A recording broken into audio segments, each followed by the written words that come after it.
everyone. The Indian Medical Association of Queensland has been running a public health lecture series since March 2020.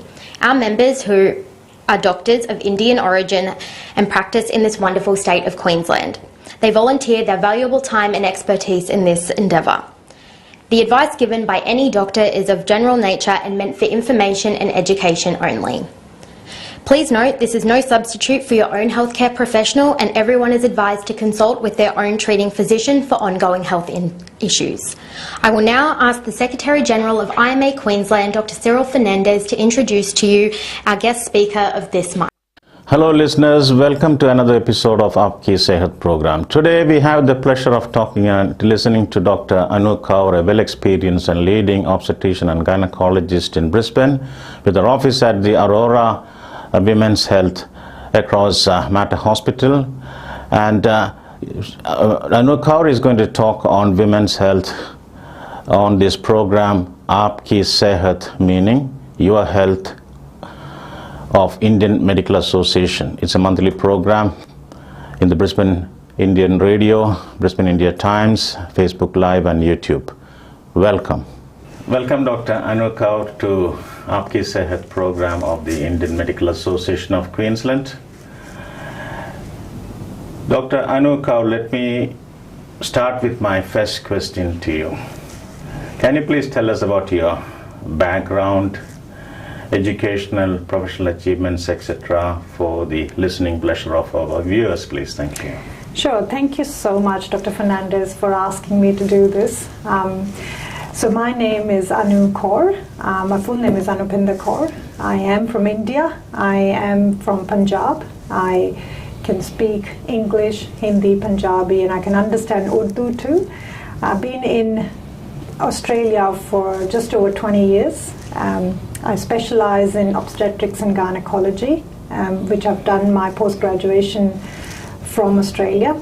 And I have my private practice called Aurora Women's Health. That's in Wollongabba in Brisbane. It's been set up there for the last 6 years or so. And I practice private obstetrics, gynecology, and fertility, especially. I currently work fertility with Monash IVF. I'm married, I have 2 children. They're grown up, they go to uni, and very happy living in Australia. It's good to know all this, what you have just told about you. Dr. Anu, women's health is an important matter leading towards overall health and well-being of any woman. Can you please highlight on this, Dr. Kaur? Certainly, this is a very important topic of women's health. Traditionally, I find women do somehow tend to ignore their health because they get busy with their work or their family, and they look at themselves at the last because their priority is their family and other things, whatever they can do. But it is very important to recognize that they need to be healthy in order to have a healthy family or to provide more for everyone else. Starting from physical health to mental health is really important.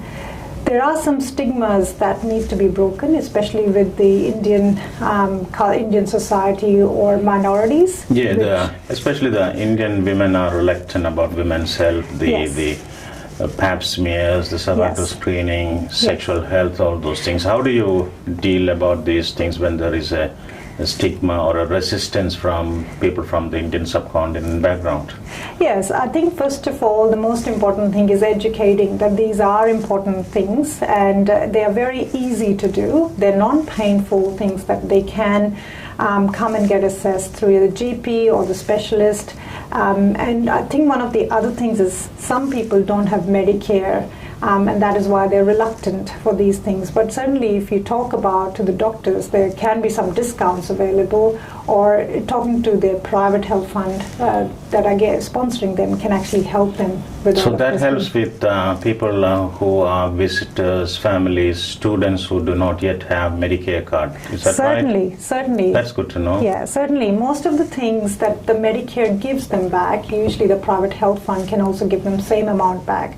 So coming forward, talking to your GP and talking to the specialist is really important, and one should never ignore if there are any health issues or they feel any physical health issue or a mental health issue, there certainly needs to come forward and talk about it.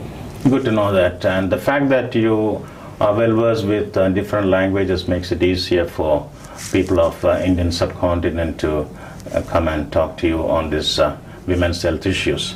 Certainly, people from Indian background, I do tell them they can talk to me in English, Hindi, Punjabi or Urdu. Dr. Kaur, what are the common gynecological conditions? Would you like to briefly outline the common issues, especially amongst Indian background women, and what advice would you give to them regarding these women's health issues?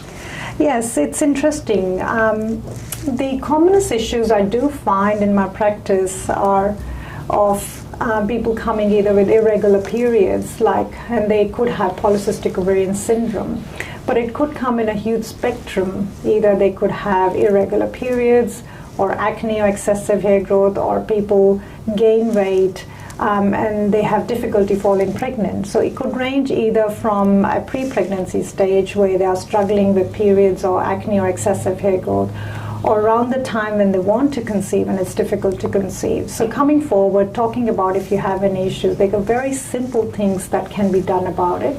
So taking a history, I do ultrasounds also in my room, and planning their treatment options can be very helpful for these women. And not all of them need really big fertility treatments. Some of them can just be helped with simple fertility treatments, and certainly we do have good outcomes from that too. Other things, I think in pregnancy I do find a slightly higher increase with gestational diabetes, but also education, giving them a good plan pre-pregnancy and during the pregnancy is very helpful for good outcomes too. Yeah, as a GP we sometimes mostly do the pre-conceptual counseling, antenatal, postnatal, but we depend a lot on the specialists as well. And being a GP as well as the common public knows that some gynecologists, obstetricians have a special interest in certain areas. Can you please highlight on what is your special interest in your field of women's health, please? Yes, this is a question I've always thought about. What are my special interests? Actually, I really enjoy everything that I do. I love to look after the younger age group from adolescent gynae and to pre-pregnancy and contraception, also postmenopausal women, their hormone replacement therapy if they need. Endometriosis is another big one that I look after. I offer them minimal invasive surgeries and laparoscopic or minimal invasive hysterectomies.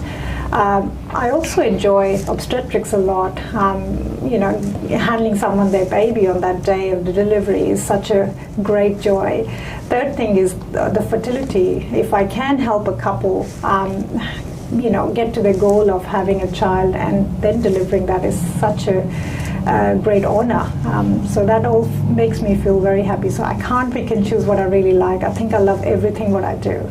Yeah, I heard in the news about extra funding budget allocation for infertility towards women, who doesn't have children and look forward to that. So it's good to know that you have special interest in those areas as well.